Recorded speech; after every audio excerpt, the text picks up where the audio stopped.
ഈ സിനിമയുടെ ഡയറക്ടറും തിരക്കഥാകൃത്തും എനിക്ക് തോന്നുന്നു അവൾക്കൊപ്പമാണെന്ന് എനിക്ക് തോന്നുന്നുണ്ട്. കാരണം ഈ കണ്ട ആളുകളൊക്കെ പറയുന്ന ഒരു ഫീഡ്ബാക്ക് കേൾക്കുമ്പോൾ അതാണ് തോന്നിപ്പോകുന്നത്. അതായത് ദിലീപിനെ അങ്ങ് ഒരു സിനിമ എടുത്ത് അങ്ങ് നശിപ്പിച്ച് നാരായണക്കൽ ലഭിച്ചു എന്നാണ് പറയേണ്ടിയിരിക്കുന്നത്. ദിലീപ് എന്ന് പറയുന്ന നടന്റെ കംബാക്ക് അല്ല ഇവിടെ നടന്നിട്ടുള്ളത്. ദിലീപ് എന്ന് പറയുന്ന നടനെ അങ്ങ് കണ്ടം വഴി ഓടിച്ചിട്ടുണ്ട്. നമസ്കാരം. ടിക്കറ്റ് എടുത്തവൻ പെട്ടു, ഇന്റർവെല്ലിന് മുമ്പ് മുങ്ങിയവർ രക്ഷപ്പെട്ടു, പ്രമോഷൻ കണ്ടാൽ ഓസ്കാർ, പടം കണ്ടാൽ ഓക്കാനം. അതെ, തിയേറ്റർ ദുരന്തമെന്ന് പ്രേക്ഷകർ വിധി എഴുതിയ ബബ്ബ OTT-യിലും അങ്ങനെ റിലീസായി. പക്ഷെ OTT-യിലും രക്ഷയില്ല.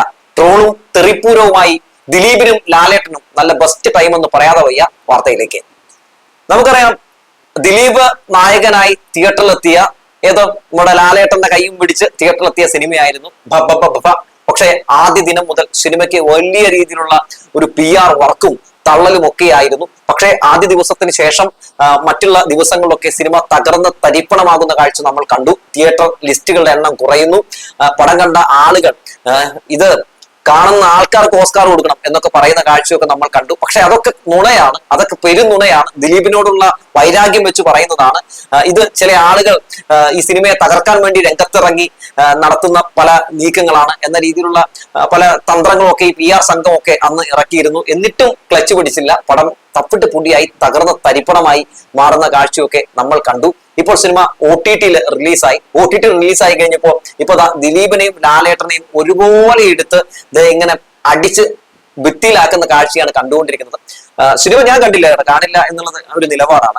അത് വേറെ ഒന്നും കൊണ്ടല്ല, ഇത്തരം ആഭാസന്മാരുടെ പടങ്ങൾ കാണണ്ട എന്ന് വിചാരിച്ചിട്ട് തന്നെയാണ്. അപ്പോ ദിലീപ് എന്ന് പറയുന്ന ഈ നടൻ ബബ്ബ എന്ന് പറയുന്ന സിനിമയിൽ അഭിനയിച്ച് വെച്ചിട്ടുള്ള കാര്യങ്ങളൊക്കെ ഈ സിനിമ കണ്ട ആളുകൾ പറയുന്നത് കേട്ടപ്പോ എനിക്ക് ചിരിയാണ് വന്നത്. അതായത് വേറൊന്നുമല്ല, ഈ സമീപകാലത്തെ കുറെ സിനിമകൾ, ആ ഹിറ്റ് സിനിമകൾ, ഇതെല്ലാം ഈ സിനിമയിൽ ഇങ്ങനെ കുത്തി നിറച്ചുകൊണ്ട് ആ സിനിമയുടെ പേരും പറഞ്ഞ് കയ്യടി മേടിക്കാനാണ് അത്ര ഒരു ശ്രമം നടത്തിയത്. മാത്രമല്ല, മോഹൻലാലിന്റെ ഒക്കെ വേഷം കണ്ടിട്ട് ലാലേട്ട എന്തിനീ പണിക്ക് തിന്നു എന്ന് പോലും ചോദിക്കുന്ന ആളുകളുടെ എണ്ണമൊക്കെ കാണാൻ സാധിച്ചു. വിജയുടെ പേരൊക്കെ പറഞ്ഞ് വിജയുടെ ഗില്ലിയിലെ കാറൊക്കെ കാണിച്ച് വലിയ വിജയ് ആരാധകരുടെ പിന്തുണ മേടിക്കാനൊക്കെ ശ്രമം നടത്തി പരാജയപ്പെട്ടു എന്നാണ് പുറത്തു വരുന്ന വിവരങ്ങൾ. ഒപ്പം ലാലേട്ടന്റെ കൂടെ സ്വാഗതമൊക്കെ കാണിച്ച് ഒന്ന് ലാലേട്ടൻ ആരാധകരെ എല്ലാവരെയും പിടിച്ച് നിർത്തി നമ്മുടെ ദിലീപിന് ഒരു കംബാക്ക് നടത്താനൊക്കെ ഉള്ള ശ്രമമൊക്കെ നടത്തി പരാജയപ്പെട്ടു എന്ന് മാത്രമല്ല, ലാലേട്ടനും ഒരു കോമാളിയായി മാറി എന്നുള്ളതാണ്. എന്നാലും ഒന്ന് ആലോചിച്ച് നോക്കണേ, ഈ ദിലീപിന്റെ വിഷയത്തില് ലാലേട്ടൻ സ്വീകരിക്കുന്ന നിലപാട് അതെന്താണ് എന്നുള്ള കാര്യമാണ് ഏറെ എല്ലാവരെയും ചിന്തിപ്പിക്കുന്നത് തന്നെ. കോടതി വിധി പറഞ്ഞത് എന്നാണ്, വിധി പറയുന്നതിന് മുമ്പ് എടുത്ത സിനിമയാണ്. അപ്പോ ഒരാള് കുറ്റവിമുക്തനാണെന്ന് പറയുന്നതിന് മുമ്പ് ലാലേട്ടൻ ആ പടത്തിൽ അഭിനയിച്ചു എന്നുള്ളതാണ്. മാത്രവുമല്ല, ഈ കേസ് ഇപ്പോ സർക്കാർ അപ്പീലിന് പോയിട്ടുണ്ട്. സുപ്രീം കോടതി വിധി പറയുന്നത് വരെ എന്തായാലും ദിലീപിനെ നമുക്ക് ഈ കേസിൽ നിന്ന് ഒഴിവാക്കി നിർത്താൻ കഴിയില്ല. കാരണം സാഹചര്യ തെളിവുകളും മറ്റുള്ള കാര്യങ്ങളും ഒക്കെ ദിലീപിന് പ്രതികൂലമാണ് എന്നുള്ള കാര്യം തന്നെയാണ് നമുക്ക് മനസ്സിലാക്കാൻ സാധിക്കുന്നത്. അങ്ങനത്തെ ഒരു ഘട്ടത്തിൽ സ്വന്തം ഇൻഡസ്ട്രിയിലെ ഒരു നടിക്കുണ്ടായ ദുരനുഭവത്തിൽ ഇങ്ങനെ ഒരു നിലപാടാണോ ലാലേട്ടൻ സ്വീകരിക്കേണ്ടത്? എന്തായാലും എത്ര വലിയ സൂപ്പർ സ്റ്റാർ വന്ന് ഇങ്ങനെ കൈപിടിച്ച് ഒരു കംബാക്ക് നടത്താൻ വേണ്ടി ശ്രമം നടത്തിയാലും ജനങ്ങൾക്കൊരു നിലപാടുണ്ട്. ആ നിലപാടിന് മുമ്പിൽ എത്ര വലിയ സൂപ്പർ സ്റ്റാർ ആണെങ്കിലും വെറും ഇങ്ങനെ ബിഗ് സീറോ ആയി മാറും എന്ന് ഇവിടെ നമുക്ക് മനസ്സിലാക്കാൻ സാധിക്കുകയാണ്. ലാലേട്ടൻ ആരാധകർ പോലും ഈ സിനിമ അന്ന് തിയേറ്ററിൽ പോയി കണ്ടില്ല എന്നുള്ളതാണ്. ലാലേട്ടൻ ആരാധകർ പോലും പറഞ്ഞത് ഞങ്ങൾ ഈ സിനിമ കാണില്ല എന്നുള്ളത് തന്നെയാണ്. സ്ത്രീ ലാലേട്ടൻ ആരാധകരൊക്കെ പറഞ്ഞത് നാണമാകുന്നില്ലേ ലാലേട്ട എന്നാണ് ചോദിച്ചത്. പൈസ കിട്ടിയിട്ടുണ്ടെങ്കിൽ ഇങ്ങനെ ഒരു നിലവാരവും ഇല്ലാത്ത ആളുകൾക്കൊപ്പവും സിനിമയിലും ഒക്കെ അഭിനയിക്കാനായിട്ട് നിങ്ങൾ കാണിക്കുന്ന ഈ ഒരു കാട്ടിക്കൂട്ടലുണ്ടോ? ഇത് കണ്ടിട്ട് നിങ്ങളോട് ഞങ്ങൾക്ക് അറപ്പ് തോന്നിപ്പോവുകയാണെന്ന് പറഞ്ഞ വലിയ ഫാൻസ് കൂട്ടങ്ങളെയൊക്കെ നമ്മൾ കണ്ടു. ഈ സിനിമയുടെ ഡയറക്ടറും തിരക്കഥാകൃത്തും എനിക്ക് തോന്നുന്നു അവൾക്കൊപ്പമാണെന്ന് എനിക്ക് തോന്നുന്നുണ്ട്. കാരണം ഈ കണ്ട ആളുകളൊക്കെ പറയുന്ന ഒരു ഫീഡ്ബാക്ക് കേൾക്കുമ്പോൾ അതാണ് തോന്നിപ്പോകുന്നത്. അതായത് ദിലീപിനെ അങ്ങ് ഒരു സിനിമ എടുത്ത് അങ്ങ് നശിപ്പിച്ച് നാരായണക്കൽ ലഭിച്ചു എന്നാണ് പറയേണ്ടിയിരിക്കുന്നത്.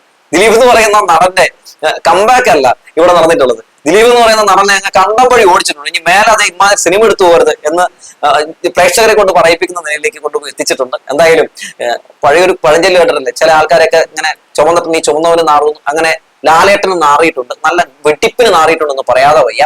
ലാലേട്ടൻ കുറെ ഹേറ്റേഴ്സിനെ ഈ ഒരു ഒറ്റ സിനിമ കൊണ്ട് തന്നെ ഇങ്ങനെ മേടിച്ചു കൂട്ടിയിട്ടുണ്ട്. എന്നാലും എന്തിന്റെ കേടായിരുന്നു ഇങ്ങേർക്ക് എന്ന് പലർക്കും തോന്നുന്നുണ്ടാവും. എന്തിന്റെ കേടായാലും കൊള്ളാം. ചില ആളുകളൊക്കെ അല്ലെങ്കിൽ ചില നിലപാടും ഇത്തരം വിഷയങ്ങളിലൊക്കെ ചില നട്ടലും ഇല്ലാത്ത പല ആളുകളും ഒക്കെ പല സമയത്തും ഒക്കെ ഇതുപോലെയൊക്കെ പിടിക്കപ്പെടാറുണ്ട്. എന്തായാലും അങ്ങനെ ലാലേട്ടനും ഒരു വാഴപ്പിണ്ടി ഫിറ്റ് ചെയ്ത ഒരു ബിഗ് സീറോ ആണ് എന്ന് നമ്മുടെ മുമ്പിൽ കാണിച്ചു തന്നു. അങ്ങനെ മാത്രമേ അതിനെ കാണാൻ സാധിക്കുകയുള്ളൂ. എന്തായാലും എന്തായാലും മോഹൻലാൽ എന്ന് പറയുന്ന നടൻ സിനിമാ ലോകത്തെ ഒരു വലിയ സ്റ്റാറാണ്, സൂപ്പർ സ്റ്റാർ ആണ് എന്നുള്ള കാര്യത്തിൽ തർക്കമൊന്നുമില്ല.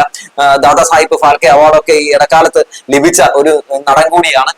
അങ്ങനെ ഒരു നടൻ ഇങ്ങനെ ഒരു വ്യക്തിയോടൊപ്പം, ഒരു ആരോപണം നേരിടുന്ന ഒരു വ്യക്തിയോടൊപ്പം അഭിനയിക്കുമ്പോൾ കുറച്ചുകൂടിയൊക്കെ ആ വിഷയത്തിൽ ഒരു ജാഗ്രത പുലർത്തായിരുന്നു എന്ന് പറഞ്ഞു വെക്കുകയാണ്.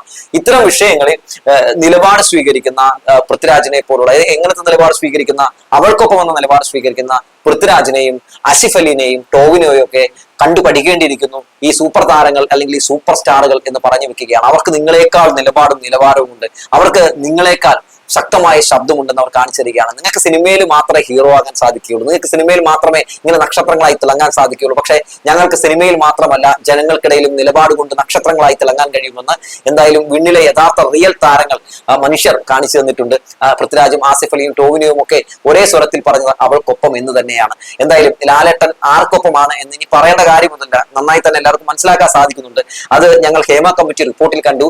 ആ സമയത്തും നിങ്ങൾ പുലർത്തിയ നിശബ്ദത ഞങ്ങൾ വ്യക്തമായി കണ്ടിരുന്നു. അങ്ങനെ ഒരുപാട് സന്ദർഭങ്ങളിലൊക്കെ ലാലേട്ടന്റെ ഇരട്ടത്താപ്പ് നമ്മൾ കണ്ടിട്ടുള്ളതാണ്. അതുകൊണ്ട് ദിലീപിന്റെ പടത്തിൽ അയ്യോ ലാലേട്ടൻ അഭിനയിച്ചോ എന്നൊന്നും നമ്മൾ ചോദിക്കേണ്ട കാര്യമില്ല. ലാലേട്ടൻ അഭിനയിച്ചു അല്ലേ, നമ്മളതൊക്കെ വിചാരിച്ചു എന്ന് മാത്രമേ പറയാനുള്ളൂ.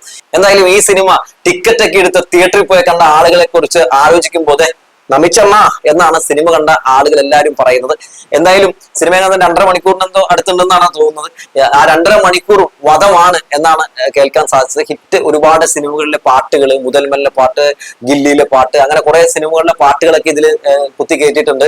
അതുപോലെ തന്നെ കലാഭവൻ മണിയുടെ സോന സോന പാട്ടൊക്കെ കയറ്റിയിട്ടുണ്ട്. അങ്ങനെ ഒരുപാട് പാട്ടുകളൊക്കെ ഇതിൽ കുത്തി നിറച്ച് ഒരു വിധത്തില് എല്ലാ നല്ല ക്രൗഡ് ആയിട്ടുള്ള ടീമുകളുണ്ട്, ആരാധകർ, മറ്റേ ഫാൻസ് ഉണ്ടല്ലോ, അവർ ആരാധകരൊക്കെ ചേർത്ത് നിർത്താൻ വേണ്ടി ശ്രമം നടത്തിയിട്ടുണ്ട്. പക്ഷെ എന്ത് പറയാനാണ്, അങ്ങ് അവസാനം വെളുക്കാൻ തേച്ചത് പാണ്ടായി എന്ന് പറയാതെ വയ്യ. സിനിമ കണ്ട ആളുകൾ ബബ്ബ ബബ്ബ എന്നല്ല പറയുന്ന ഭ എന്നാണ് പറയുന്നത്. അങ്ങനെ ഒരു അവസ്ഥയിൽ എത്തി നിൽക്കുന്നുണ്ട്. മാത്രവുമല്ല കംബാക്ക് കംബാക്ക് കംബാക്ക് എന്ന് മൂപ്പര് 24 മണിക്കൂറും പറയണമെന്നാണ് കേട്ടത്. ഈ ചില ആളുകളില്ലേ ചാവം കിടക്കുമ്പോൾ വെള്ളം വെള്ളം എന്ന് പറയും പോലെ കംബാക്ക് കംബാക്ക് എന്ന് പറയുന്നുണ്ടെന്നാണ് കേട്ടത്. പക്ഷെ കംബാക്ക് എന്നല്ല, ഇത് കണ്ട ആളുകൾ ഗോ ബാക്ക് എന്ന് പറഞ്ഞു എന്നാണ് അറിയാൻ സാധിച്ചത്. റിയൽ കംബാക്ക് അത് ഇതിനിടയിൽ നടത്തിയത് നിവിൻ പോളിയാണ്. സർവമഹയിലൂടെ ബബ്ബബാനെയൊക്കെ വലിച്ചൊട്ടിച്ച് ആ യൂത്തൻ കേറി അങ്ങ് 150 കോടി ക്ലബിലേക്ക് പോയിട്ടുണ്ട്. അതൊക്കെയാണ് യഥാർത്ഥ കംബാക്ക് എന്ന് പറയുന്നത്.